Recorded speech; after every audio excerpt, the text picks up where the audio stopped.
আন্নাল আমালা ফীহি আল-লায়ালি ফী লায়ালি আশরি যিল হাজ্জাতি যাফু বি-৭০০ যাফিন। বাইহাকী শরীফের এক বর্ণনায় আসছে, জিলহজের প্রথম 10 রাতের প্রত্যেকটি আমলের প্রতিদান আল্লাহ তাআলা এক একটা আমলকে 700 গুণ পর্যন্ত বৃদ্ধি করে দিবে। সুবহানাল্লাহ। তার মানে আপনি জিলহজের প্রথম 10 দিনের যদি 1 রাকাত নামাজ পড়েন, তাহলে আল্লাহ তাআলা আপনার আমলনামায় 1 রাকাতের সওয়াব নয়, বরং 700 রাকাত নামাজের সওয়াব দিয়ে দিবে। সুবহানাল্লাহ।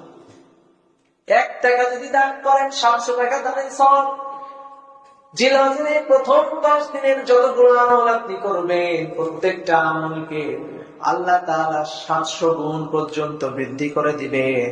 আবার হযরত আনাস রাদিয়াল্লাহু তাআলা আনহু বলেন, কানা ইউকাল ফি আইয়ামিন 10 যিল হাজ্জাতি কুল্লু ইয়াউমিন আলফুন ওয়া ইয়াউমু আরাফাতা 10,000 ইয়াউমিয়ানি ফিল ফাদল।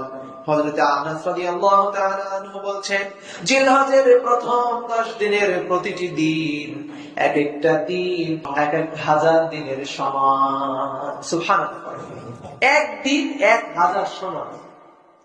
তার মানে আপনি একদিনে যত আমল করবেন, জিলহজের প্রথম 10 দিনের এক একটা দিনে আপনি যত আমল করবেন, অন্য সময় 1000 দিন আমল করলে যে সওয়াব হয়, সেই সওয়াব আল্লাহ তাআলা আপনাকে একদিনে দিয়ে দিবে। আর আরাফার দিন হচ্ছে 10,000 দিনের সমান। অর্থাৎ এই 10 দিনের ভিতরে প্রত্যেকটা দিন এক একটা দিন 1000 দিনের সমান।